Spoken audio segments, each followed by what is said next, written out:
everyone. How are you? Fine, thank you. I'm Calico, and here with me I have my daughter haiii. Oh my god! Today's bev of the day: banana matcha.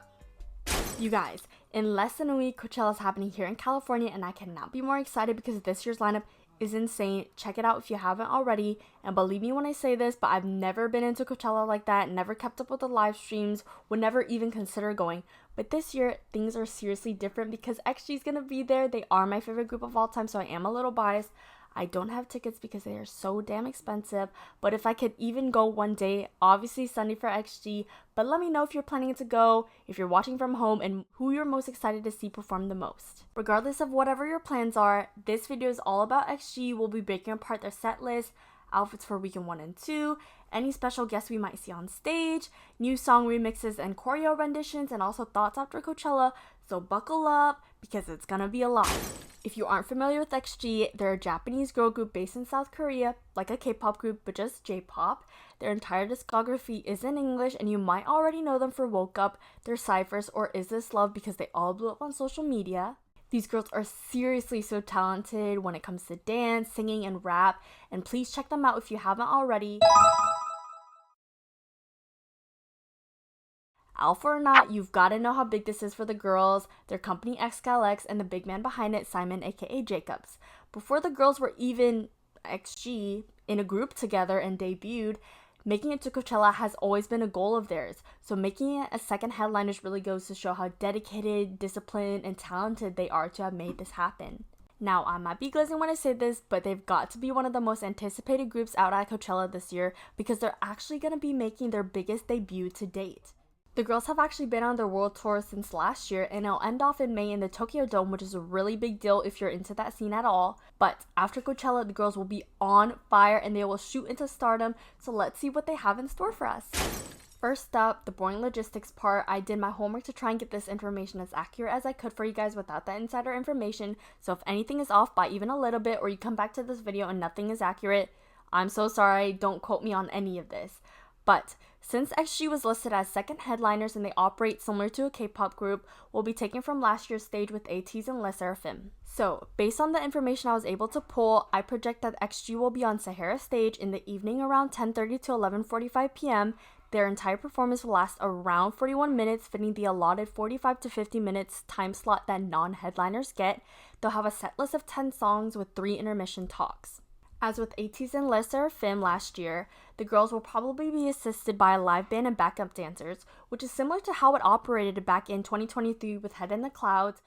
Next up, I'll be breaking apart the set list, aka the meat of the burger or the lettuce of the salad. Essentially, one of the most important components into making a performance. So, what songs are they going to perform? What remixes, if any? Since it's such a short time frame before Coachella starts, I can't foresee anything else coming out unless they have something up their sleeves and we just don't know about it. But since I'm unaware, we're going to be working with their current discography and base off of what has worked for them on their tour and other worldwide performances. So, since the girls can only play 10 songs, we have to be very intentional about the songs that we pick. So to narrow it down, I have a checklist with 3 major criteria the songs need to fall under. First, it needs to appeal to the global audience, majority Westerners, which is already covered because their entire discography is in English, and they cover their bases from rap and hip-hop to pop and R&B. Secondly, it just needs to be hype. It needs to fit that Coachella stage and get the crowd going, especially if it's going to be enhanced with stage effects, live band, and dancers. And lastly, they need to pick a good selection of songs that can highlight their dancing skills, their vocals, and their rapping skills, respectively. With that in mind, we can knock out a couple of their songs to make this draft easier. So first on the chopping board are debut singles Tippy Toes and Mascara. These songs have a concept that is just too heavy-handed with the girl boss and girl power, which is not an issue if you just listen to the songs on their own, but at a setting like Coachella, it needs to be more hype and get the crowd going, so I just don't see those songs being played. Now, it saddens me to say this, but we should not expect Winter Without You or In the Rain since they're too slow-paced and a bit more sentimental and sadder compared to their other songs. With Coachella, it just needs to be hype, a little bit more fast-paced and upbeat to get the crowd going, and for that reason, I just don't foresee either of them being played. With In the Rain, it actually has a really great choreo where the girls use umbrellas, but they can still showcase their serenading vocals and give a 10 out of 10 performance without being too slow for the audience. The last song we're taking out is Undefeated, simply because it's a collaboration with Riot for Valorant, and from a marketing standpoint, it just doesn't make sense for Coachella and xcalx. Now, onto songs that 100% will be performed, full confidence, full conviction. They're gonna play Woke Up, Left Right, Shooting Star, Girl Gang, and If You Know, You Know. A no-brainer here, Shooting Star and Left Right. They are incredible songs that give off that 2000s R&B feel that the Westerners love so much.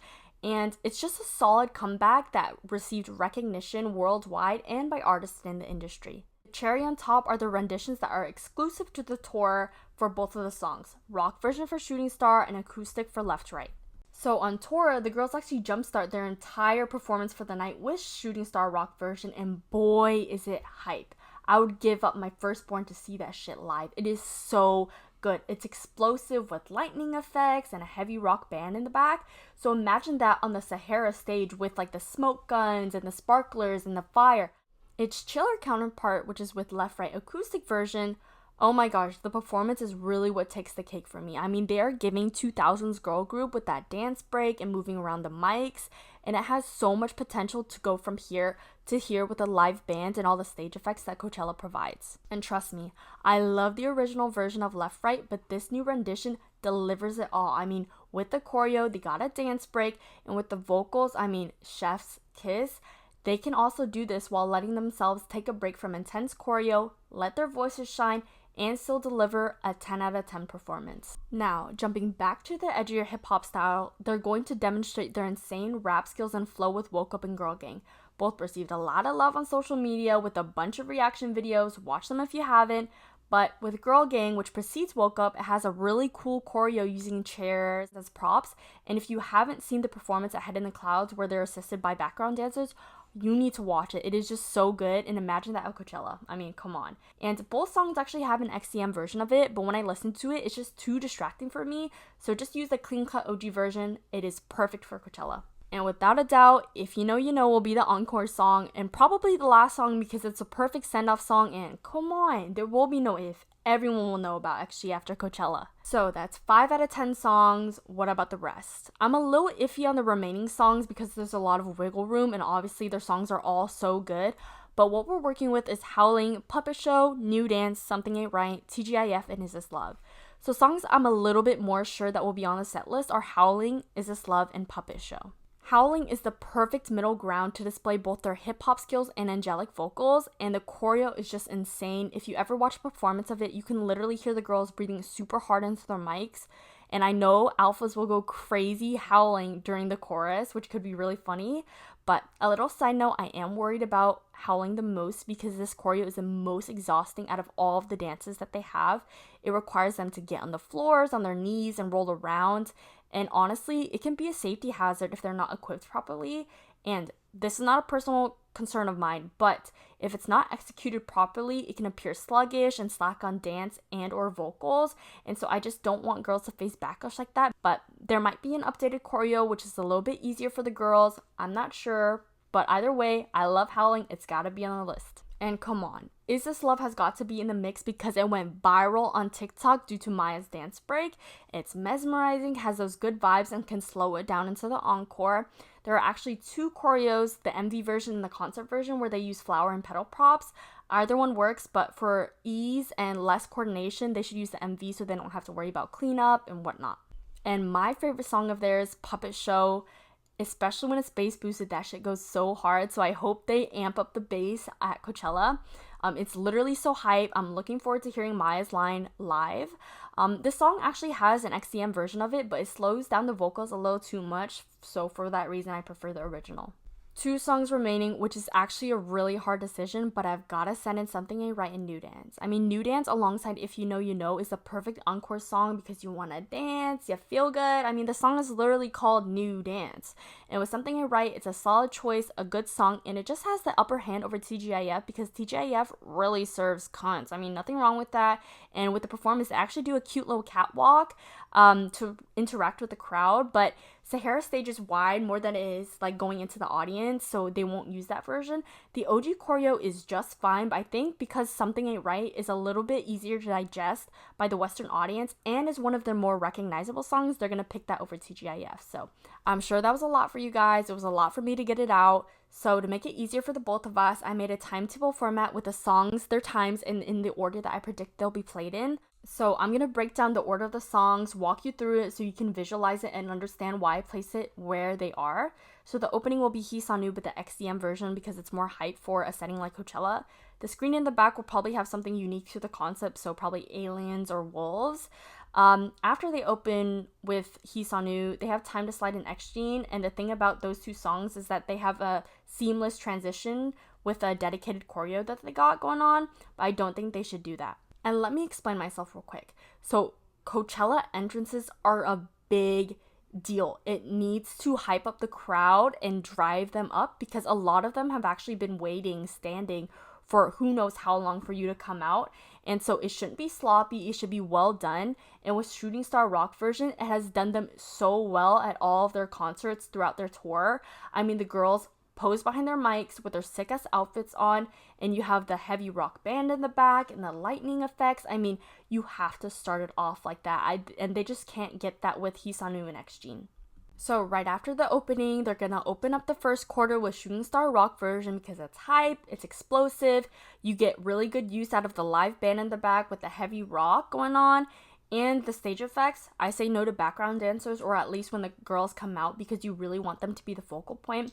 And to keep the hype train going, you've gotta follow up with Woke Up, which is their most anticipated song, and then Girl Gang, which I think is the perfect start for the first quarter. So second quarter, after the little talk that they have, I think they'll continue on with Howling, and this is very intentional, having it after the break, because it'll allow them to catch their breath and prepare for the intense choreo that Howling has. And then after that, I think we'll do Something Ain't Right, the XCM version, just to transition away from the more rap-heavy songs and then more vibey dance music, so then they'll send in Puppet Show after that. So third quarter, aka pre-encore, after the little talk, I would proceed with left-right acoustic version because after regaining a little bit of energy, they can let their voices shine and do the amazing choreo that they have along with it. And then after this, they'd go with Is This Love, which is the perfect transition into their final talk and encore. Alas, it's the encore, the last quarter. It's none other than the New Dance If You Know You Know duo. It's the ultimate happy feet, feel good ending to wrap up the show. And with the concert effects, the vibes will be immaculate. That's it with the set list. So let me know what your thoughts are and if you have predictions of your own. So I'm going to be talking about special guests now. Can we expect to see anyone else on stage alongside XG? The reason why I bring this up is because back in 2023, they were actually plugged and had Left Right play on the screen during Jackson Wang's set with Sierra because they all collaborated on Left Right for a remix. Maybe they could be making a comeback. Maybe we could see a teaser for XLX's new girl group. These are all great thoughts, but I don't think so, and here's why.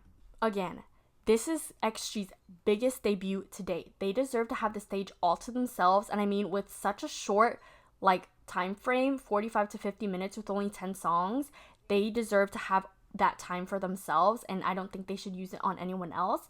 But they do have space for one special guest and this guest only, and it is none other than Simon. And with Simon, he's not coming out there as Simon, he's coming out there as producer Jacobs. And if you didn't know, a little fun fact, at the tours, while the girls have intermission while they're changing in the back, to keep the crowd occupied, went out there as Jacobs with his little DJ turntable and did a live remix of songs for them to jam to. And I mean, he could do exactly that at Coachella, a low-key self-plug for him as a producer, but also the guy behind XG.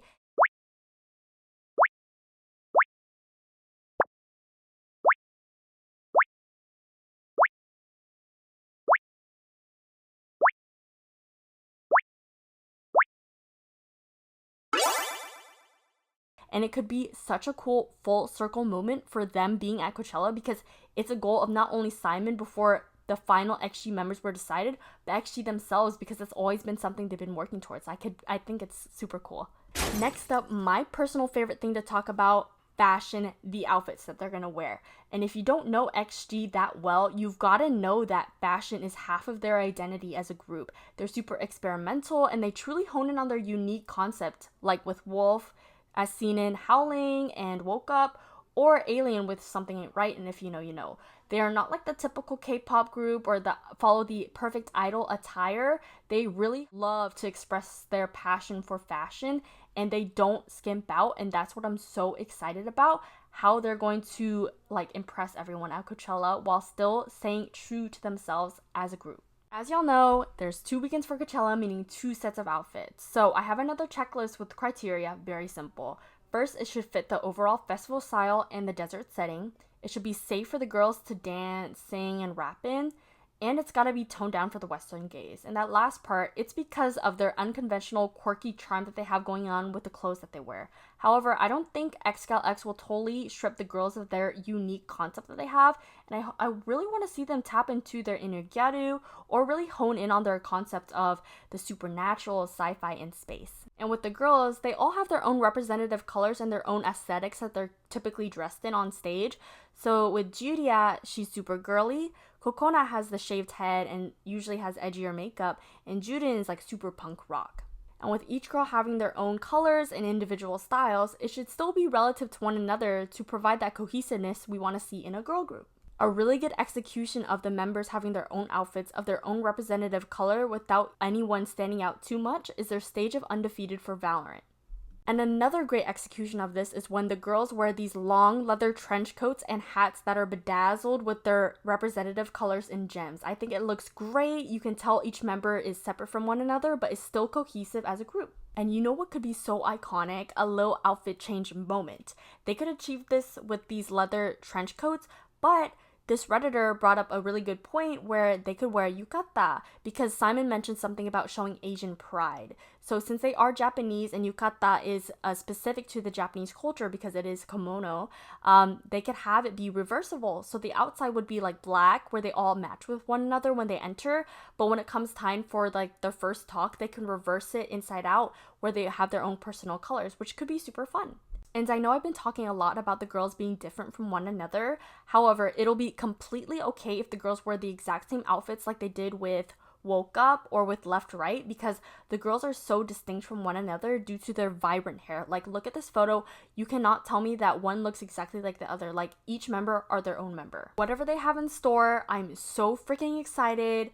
It's gotta be unique to their concept, but also perfect for Coachella. So I'm gonna tell you what I think they're gonna be wearing for weekend 1 and weekend 2. So with weekend 1, I think they're gonna play it safe by going Dune as with this Doja Cat outfit, which ties perfectly into their Woke Up and Howling concept, where they're in fur outfits, which is a common element we see on Coachella goers' outfits every year. And you can't tell me these hooded crop tops are not perfect for the Dune concept. And if I go, I plan on recreating this outfit myself. So this is what week 1 is giving. Definitely toned down and dull in color, but it's not boring at all. It's still unique to their wolf concept and follows the Coachella trends. So after week 1, where they've made their first impression, press has gone out, performances have been uploaded, and the public has talked about them enough, they can really let loose with weekend 2.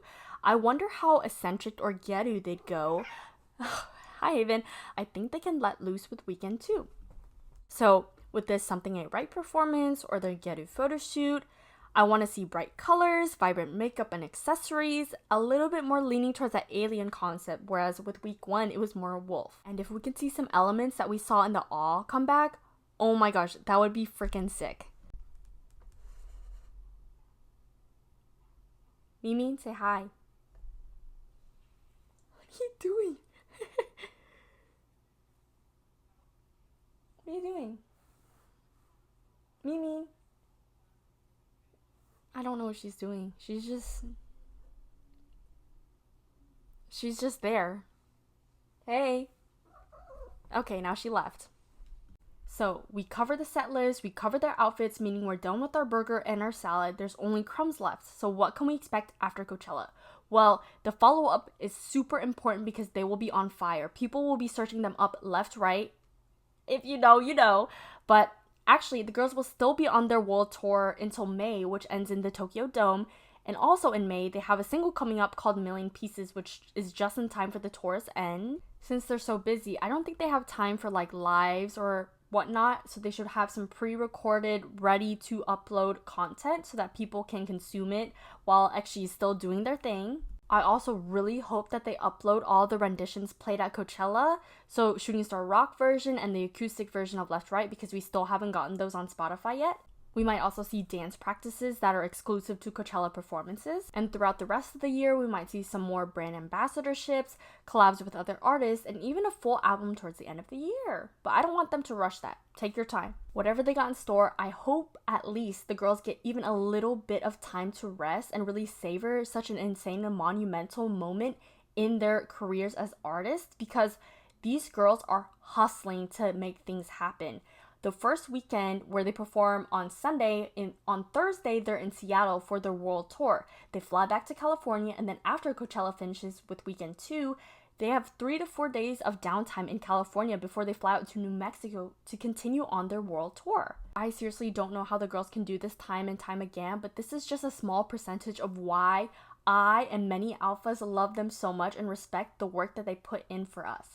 Now, I'm gonna sound like a little kid when they say this, but I want to meet XG so bad, and I actually have gifts for all of them. I just want to let them know how much they mean to me, and if you want to learn more about them and their story, you need to watch their documentary series. Seriously, it just gives so much insight into the idol industry and how grueling it is. I mean, they did not gain their talent overnight. It is years and years of really tiring and endless practice. And I just hope that you guys can see how incredible they are at the Coachella stage and even beyond. I just know they'll be on the main stage one day. They'll be selling out every major stadium and stage within seconds. And I can't wait to see what else they have in store for us. I'm so pumped for XG at Coachella. And I hope you guys enjoyed this breakdown of the video. If you have any thoughts, other predictions, or just any other comments, leave them down below. For now, let's keep supporting our girls and sending them our love, and also a little bit support from me so that maybe I get to meet them one day. But anyways, thanks so much for watching, and we're going on less than a week, so Mom's finally finished recording, and this girl is so eepy. I mean, she sleeps all day, but like, now we're gonna cuddle now.